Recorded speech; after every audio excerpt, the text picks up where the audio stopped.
तक जो लड़ते थे भेड़ियों की तरह, कल तक जो लड़ते थे भेड़ियों की तरह, आज उनमें संधि हो गई। एक ईमानदार को मिटाने के लिए पूरी सियासत नंगी हो गई। अडानी, अगर अडानी राजस्थान में निवेश कर, सुनिए पूरी, मैं बोला नहीं ना, चुप रहा ना, अभी चुप रहिए। अगर अडानी जी राजस्थान में निवेश करते थे या आप किसी कांग्रेस राज्य में निवेश करते हैं तो अडानी तो कुछ नहीं है। और अडानी जी वैसे आपने कहीं बटोगे, अगर बटे तो पहले कटे, मुगलों के राज में बटे तो उसका आज निर्णय देख लो। चुप आज पूरा इतिहास पढ़िए, पूरा इतिहास पढ़िए। वो बटे तो कटे, कश्मीर में बटे तो कटे। जब आज की बात कर लीजिए भैया। तुम क्या बात करो, क्या हुआ था? अरे आज की बात करो। नरेंद्र मोदी में ताकत है, मुद्दों पर चुनाव लड़े। रोजगार, नौकरी, 2 करोड़ नौकरी कहाँ गई? पूरी बात। राहुल गांधी बोलते हैं मैं बांटूंगा और ऐसे लोग काटेंगे, समझे? इसीलिए योगी जी बोल रहे हैं कि बटोगे तो कटोगे। इसीलिए शांत हो, एक साथ रहिए। नमस्कार दोस्तों, आप देख रहे हैं देशवाणी और मैं हूं आपके साथ आशा शर्मा। एक बार फिर से राजधानी दिल्ली में ही मौजूद हूं। कल यूपी के अंदर उपचुनाव होने जा रहे हैं। ऐसे में क्या लग रहा है, योगी आदित्यनाथ ने बटोगे कटोगे जो नारा दिया था वो कहीं ना कहीं सार्थक हो पाएगा कल में? क्योंकि जो ताज है वो कहीं ना कहीं कुर्सी जो है इस उपचुनाव के ऊपर टिकी हुई है। डामाडोल तो नहीं हो जाएगी? ऐसा है मैडम, योगी की कुर्सी डामाडोल नहीं होगी, बल्कि 27 के सत्ताधीश के लिए है। योगी जी कल तैयार होने जा रहे हैं फिर दोबारा से, यानी कि अभी हरियाणा में हैट्रिक रहेगी। अभी उससे पहले लोकसभा चुनाव में भले इन्होंने कितनी ही कोशिश की हो, सब कुछ कोशिश करने के बाद भी बीजेपी हैट्रिक लगा गई। हरियाणा में हैट्रिक लग गई है। अब महाराष्ट्र में हैट्रिक लगने वाली है, झारखंड में हैट्रिक लगने वाली है, यूपी में हैट्रिक लगने वाली है, उत्तराखंड में हैट्रिक लगने वाली है। अब जो है बीजेपी का हैट्रिक दोष हो चुका है। और अगर नहीं लग पाया कहीं ना कहीं जो अखिलेश यादव का जो कहना है वो सच हो गया तो मैडम कुछ नहीं होने वाला। कल 20 तारीख है, कल परिणाम आ जाएंगे। वो कल जो है वोट डल जाएगी। 1-2 दिन का इंतजार है। 23 तारीख को चुनाव परिणाम भी आ जाएंगे और अखिलेश के मुंह पे कालक पुत जाएगी। ऐसा इतना यकीन कैसे? बिल्कुल है मैम। कैसे मैम? यूपी में जो बार जिसे देखो केजरीवाल के बाद अखिलेश यादव के साथ में और तमाम विपक्षी नेता बार ये बात बोल देते हैं कि कुर्सी जो है वो जाने वाली है योगी आदित्यनाथ की।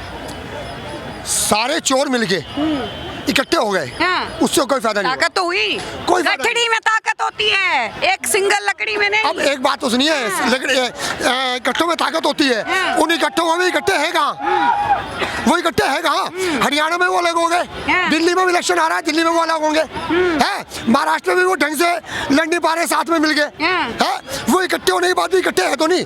मतलब कल तक जो लड़ते थे भेड़ियों की तरह, आज उनमें संधि हो गई। एक ईमानदार को मिटाने के लिए पूरी सियासत नंगी हो गई। अरे क्या बात है, बहुत बढ़िया बात बोली। कल की वोटिंग के बाद यूपी की तस्वीर जो है वो बदलने वाली है। ऐसा है, ईमानदार आदमी की आजकल जरूरत नहीं है। गुंडे लोग आते हैं और गुंडे राज करते हैं। योगी आदित्यनाथ गुंडे तो आज के थोड़े ही है, गुंडे हैं क्या? आप जानते नहीं क्या? नहीं, हम जानते नहीं, आप बता। फिर क्या है? बहुत ये तो पूरा गुंडा राज ही तो है ना। गुंडा राज क्या बात कर रहे हो आप लोग? तो किसका गुंडा राज? योगी आदित्यनाथ का। देखो ये सारे गुंडे लोग हैं सब। ये राज वही का चलता है। बस ये बात। शरीफ कौन है, मैं ये जानना चाहता हूँ। सिर्फ ईमानदार लोग, सिर्फ गुंडा राज है। बीजेपी गुंडा राज? जी हाँ। ऐसा क्यों? ऐसा है ना, मैं दूंगा जवाब। कांग्रेस के टाइम में कश्मीर में कत्लेआम मचिया तो वो शरीफ है। यहाँ दिल्ली में सिख दंगा हुआ, कांग्रेस के राज में हुआ, कत्लेआम मचिया, वो शरीफ है। आज जिन्होंने भारत को तोड़ा, जिन्होंने भारत के टुकड़े किए, वो भारत जोड़ो यात्रा निकालते हैं, वो शरीफ है। आज ये दिल्ली में केजरीवाल की सरकार है। दिल्ली की सड़कों का बुरा हाल है, बेढंगी सड़कें हैं। अगर मैं ईमानदार हूँ तो मुझे ईमानदार लोग बताएंगे कि मैं ईमानदार हूँ या नहीं। मैं खुद नहीं बताऊंगा मैं ईमानदार हूँ। मैं ईमानदारी और ढोला पीटे लोगों ईमानदार तो क्या ईमानदार हूँ मैं? क्या करा बीजेपी ने?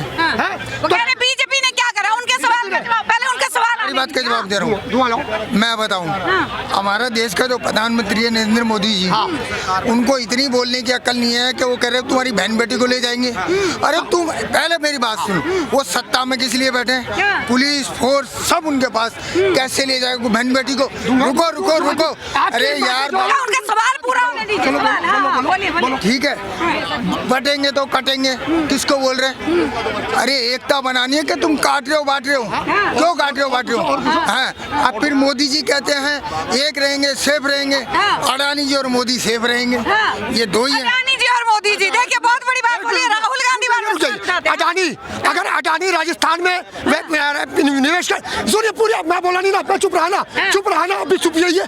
अगर अडानी जी राजस्थान में निवेश करते थे या आप किसी कांग्रेस राज्य में निवेश करते हैं तो अडानी जी कुछ नहीं है। और अडानी जी वैसे वो है, आपने कहीं बटोगे कटोगे, अगर बटे तो पहले कटे, मुगलों के राज में बटे तो उसका आज निर्णय देख लो शीशु में गुरुद्वारा। चुप चुप चुप, आज पूरा इतिहास पढ़िए, पूरा इतिहास पढ़िए, वो बटे तो कटे, कश्मीर में बटे तो कटे। जब आज की बात करनी चाहिए भैया मोदी जी। भाई साहब हर बार तुम क्या बात करो, वो क्या हुआ था, क्या हुआ? अरे आज की बात करो, नरेंद्र मोदी में ताकत है कि मुद्दों पर चुनाव लड़े, लड़े आज सब विभाग, रोजगार, नौकरी, 2 करोड़ नौकरी कहाँ गई? रुक जा मोदी, सुन पूरी बात सुन, सवाल तो हर युवा पूछ रहे हैं, ये सवाल तो हर युवा आ गई। तो एक बात तो सुनिए, लोन मिल रहा है, सब कुछ हो रहा है, व्यापार कीजिए, हर आदमी, अगर हर आदमी सरकारी बात सुन ले, चुप पूरी बात सुनो पहले, अगर हर आदमी को सरकारी नौकरी मिल गई ना, हर आदमी सरकारी नौकरी, हर आदमी को सरकारी रोजगार ही नहीं है, रोजगार बेकार की बात करने वाले के लिए क्या? अरे भुखमरी पे लाया खड़ा कर दिया मोदी ने। और दुनिया की 5 व्यवस्था है ये, कुछ भी नहीं, 5 व्यवस्था। अरे चमचागिरी बंद कर दो, कागजों पे है, कागजों पे है, जमीन पे 10 पे देखो, मार के देखो, जमीन पे 10 पे देखो, मार के देखो, और जमीन में मार के देखो। तो मोदी जी बोले कि राम जी को हमला है, अयोध्या क्यों हार गए? क्यों हार गए? मैं बताता हूँ क्यों हार गए, मैं बताता हूँ क्यों हार गए। ये जो कांग्रेसी लोग बोलते थे ना कि राम जी का अस्तित्व क्या है, 22-22, 23-23, 25-25 वकील खड़े करते थे, उनको बताने के लिए आज कांग्रेसी क्या बोल रहे हैं कि हम अयोध्या में नहीं आ रहे, रामेश्वरम में भी आ रहे, प्रयागराज में आ रहे और नासिक में भी आ रहे, सब जगह बोल रहे हैं कि राम जी के जहां जहां अस्तित्व था वहां तुम हारे, इसलिए अयोध्या हारे। और दूसरी चीज, वो कुछ लोग जो जिहादी मानसिकता के लोग हैं ना, उन लोग, वो देखिए, वो सारा सुविधा लेंगे मगर वोट बीजेपी को नहीं देंगे। जैसे रामपुर में क्या 532 घर दिए गए थे, मगर एक भी वोट वहां से नहीं मिला। क्यों नहीं मिला? क्योंकि इनको पता है हम एक रहेंगे, इन लोग एक हैं, इसीलिए राहुल गांधी बोलते हैं मैं बांटूंगा और ऐसे लोग काटेंगे, समझे? इसीलिए योगी जी बोल रहे हैं कि बटोगे तो कटोगे, इसीलिए शांत हो, एक साथ रहिए। देखिए एक युवा ऐसा है, मैं किसी की सोच ही नहीं बदल सकता, इनकी सोच अपनी जगह, मेरी सोच अपनी जगह है, ठीक है जी। वहाँ जो अयोध्या में बीजेपी को वोट नहीं दिया, उनको कह रहे गद्दार है, अपनी मर्जी है, किसी को वोट दूंगा मैं, मेरा हक है, गद्दार बोलना किसी को हक नहीं है। क्यों बोला गया? कौन कह रहा है गद्दार है? तो कौन कह रहा है? वहाँ बोल रहे बीजेपी के नेता कि गद्दार है जो अयोध्या में वोट नहीं मिले।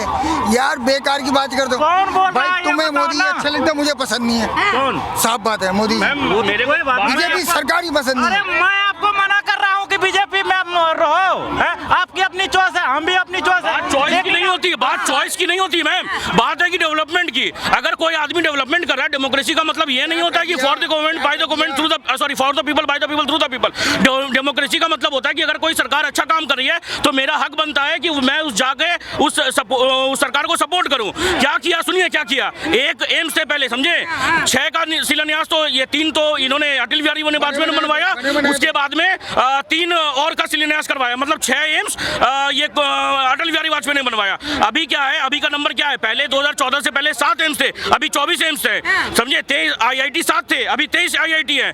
6500 कुछ यूनिवर्सिटीज थे, अभी 12-13 हजार यूनिवर्सिटीज है। अरे भाई प्रोग्रेस बहुत हो रहा है। रोड पहले 7 किलोमीटर के हिसाब से बनते थे, अभी 37 किलोमीटर के हिसाब से बन रहे। ये कुछ नहीं हो रहा, सब कहने की बातें हैं। जमीन पे 10 पे जाके देखो, आपको पता लग जाएगा, कुछ नहीं हो रहा।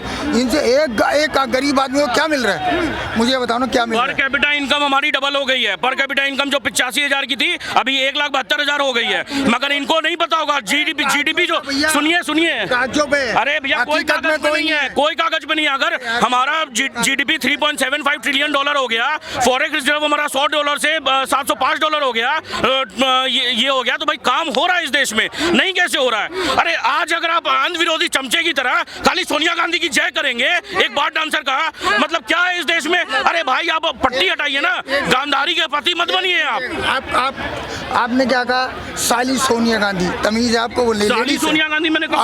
आप रिकॉर्ड है उसमें? हाँ। मुंह से निकला आपके? साली नहीं बोला, उन्होंने कुछ और शब्द इस्तेमाल किया। भाई सब रिकॉर्डिंग है, मैं देख रहा हूँ, आपको देख रहा हूँ। सुनिए, मेरे पास में 10 क्रेडिट कार्ड है, मेरे पास में 10 क्रेडिट कार्ड है, कम से कम 20-30 हजार रुपए पर्स में होंगे, मैं सारे पैसे दे दूंगा अगर मैंने बोला होगा तो। आपके पास समझे? कुछ भी बेतुका बयान मत बोलिए। चलिए एक सवाल मैं और लेती हूँ। यूपी में कल उपचुनाव है, उपचुनाव जो है वो तय करेंगे न्यायाधीश को, क्या लग रहा है कल के उपचुनाव में क्या होने जा रहा है? 9 की 9 सीटें वहां की जनता यूपी सरकार को दे, नहीं तो मोहित खान के जैसे लोग फिर से 12 साल की दलित महिला के साथ, नवाब खान के साथ में, नवाब यादव ने क्या किया, जो इनकी क्या बोलते सपा की जो वाइफ है डिम्पल यादव की एकदम खासम खास थी, उन्होंने किया। अरे ये देखिए बात क्या है कि 99 सीट आई लोकसभा में, तो कश्मीर में ये पत्थरबाजी होने लगी। ये संयोग नहीं है मैम, ये प्रयोग है, समझे? 9 की 9 सीट आएंगे। आप मेरा नंबर ले लीजिए, आप मुझे अपना नंबर दे दीजिए, अगर 2 सीट से ज्यादा दे। चैलेंज कर रहे हैं वो, यूपी ने पहले भी दिखाया है, लोकसभा चुनाव में यूपी ने हिला के। मैं ना तो इनका नंबर लूंगा, ना तो मैं इनको नंबर दूंगा, इसलिए नहीं दूंगा कल को ये ISIS ज्वाइन कर ले तो मेरा नंबर इनके फोन में होगा, तो क्या कर सकते हैं? मैं किसी पार्टी से नहीं जुड़ा हुआ, ना मुझे कोई मतलब, ना आम आदमी से, ना कांग्रेस से, ना बीजेपी से। तो फिर यहाँ पे बीजेपी का आप वो क्यों कर रहे हैं? पैसे मिले हैं क्या? मैं जो देखता हूँ वो बोलता हूँ न्यूज चैनलों में। पिछली बार जैसे विद्रोह हो रहा था मैम, केशव प्रसाद मौर्य भी कुछ बोल रहे थे, कल केशव प्रसाद मौर्य ने कल या परसों उनकी तारीफ कर दी। जैसे अरविंद केजरीवाल ने बोला था कि इलेक्शन के बाद 1 महीने बाद हटा देंगे, हटा दिया गया क्या?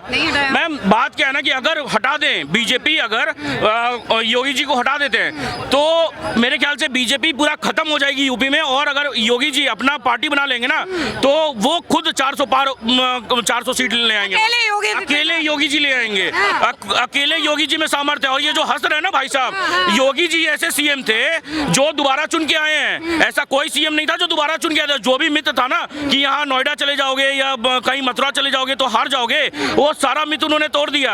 तो यही मैं बोलूंगा भाई, जो यूपी की जनता आप समझ लीजिए भाई कि 5 बजे के बाद आपको घर से दोबारा निकलना है या नहीं। 5 बजे के बाद घर से नहीं, यहाँ गाजियाबाद, वहाँ यूपी तो पूरा छोड़ दीजिए, दिल्ली से सटा गाजियाबाद है। अरे महिला तो महिला, पुरुष भी नहीं निकल पाते थे 5 बजे के बाद। तो वही हाल फिर से दोबारा ना हो। ये देखिए अतीक अहमद और इन लोग किस पार्टी से थे, वो समझिए समाजवादी पार्टी से थे ना मैम। जो अभी लोग जो बोल रहे हैं कि भाई पार्टी को सपोर्ट कर रहे हैं, भाई आप डेवलपमेंट अगर हो रहा है तो आप वोट दीजिए। जैसे मोदी जी 3 बार चुन के आए, ऐसे ही तो नहीं चुन के आ गए ना, कुछ काम किया तभी योगी जी काम किए तभी है। और मैम जैसे आप बोल रहे थे अभी कि योगी जी को हटा दिया जाएगा या जो भी है, 9 सीटों पे महज इलेक्शन है। ऐसा नहीं है कि 5 सीट पे अगर 5 सीटें नहीं आई तो योगी जी की सरकार चली, उनको प्रचंड बहुमत है वहाँ पे, कोई सरकार नहीं ला सकती। चुनावों से पहले जो है नेताओं का इस पार्टी से उस पार्टी में जाना, ये कहाँ तक सही समझते हैं? जैसे कि अगर बात करें तो गहलोत बीजेपी में शामिल हो गए, ये लग रहा है कि बीजेपी की लहर है, दिल्ली विधानसभा चुनाव भी नजदीक है, तो बीजेपी लहर के साथ जो है उनकी भी नैया पार कर देगी। मैम अब ये तो देखिए, अब क्या ही बोले, कैलाश गहलोत जैसे लोगों को तो नहीं लेना चाहिए था बीजेपी को, मगर स्टिल अगर आए हैं तो जैसे देखिए आज तक मुझे जहाँ तक मैंने ऑब्जर्व किया है, हेमंत विश्व शर्मा जब उनके बारे में आरोप था, वो सीएम बनने के बाद भी उनके ऊपर में सीबीआई ने जांच किया कोलकाता में, तो किसी की फाइल बंद नहीं होती है, किसी की फाइल बंद नहीं होती है। तो वैसे ही कैलाश गहलोत जो भी है, अगर उनका क्लियर अगर छवि है, अगर साफ छवि है तो ठीक है, कोई दिक्कत नहीं है। वॉशिंग मशीन नहीं है बीजेपी, उनके भी धुल जाएंगे पाप उसमें। नहीं मैम, वॉशिंग मशीन तो नहीं है। मैंने आपको बोला ना कि एक भी नेता का नाम बता दीजिए जिनके जो बीजेपी में आई और उनके ऊपर में मतलब जो भी है फाइल क्लोज हो गई हो, एक भी नेता का नाम कोई नहीं बता पाएगा।